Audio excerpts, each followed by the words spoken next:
Hello and welcome to this demonstrational video on how to perform flexion and extension of the cervical spine using ROM Tracker software. Now this is one of our more unique ways of capturing range of motion, and we're going to make sure we explain why and go through how we capture this. So as you can see, we've selected cervical spine, movement, flexion with hand, that's important. And then the side, we're going to use the left side for this one. So I'm going to go ahead and start the camera, and when in doubt, we pull our guide up. Okay, so let's go over, this is what we're going to tell our individual.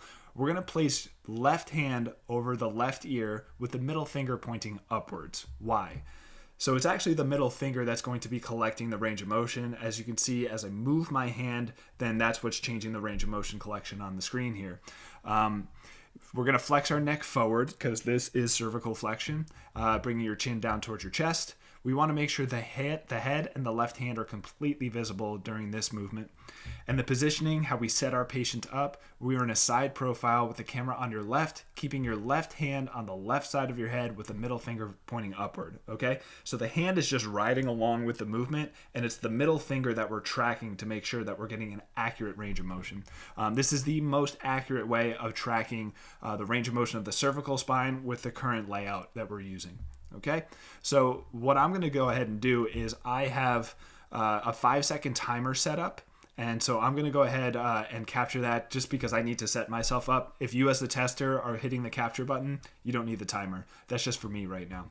So as you see, again, the middle finger is performing the movement. Now we have left or right side. So if someone has an issue with one of their arms or one of their hands and can't move accurately, hopefully we have at least one side that we can work with, and we'll choose that good side. I would recommend, as we test this individual time over time, we continue to use that same side. Okay, so what I'm going to go ahead and do is I'm going to set myself up in my profile view. Since I'm on the timer, I'm going to try to go ahead and set myself up starting in a straight up and down. A perpendicular to neutral is important because, as you can see, if I start a little bit skewed here, I already have some range of motion that's being collected. So as the tester, making sure that we set the person's middle finger pointing directly upward is important. Okay, so I'm going to go ahead and set myself up there. That looks pretty good. I'm going to start my timer. And then I'm going to go ahead and position myself. Okay, great. So I've got my flexion collected. Now I'm going to go ahead and do extension. It's the same movement, or at least the same setup. And now we're just tilting upward into cervical extension. Once again, it's the middle finger that's collecting this motion. So we want to make sure that we're starting with that middle finger setup just about zero, as close as we can get. Okay, so I'm going to go ahead and hit that capture button.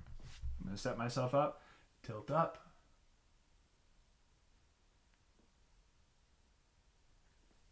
And we have both of those measured. Okay, so that's a quick guide on how to perform cervical flexion and extension using ROM Tracker. If you have any questions, email us at info@rangeofmotiontracker.com. Thanks, everybody.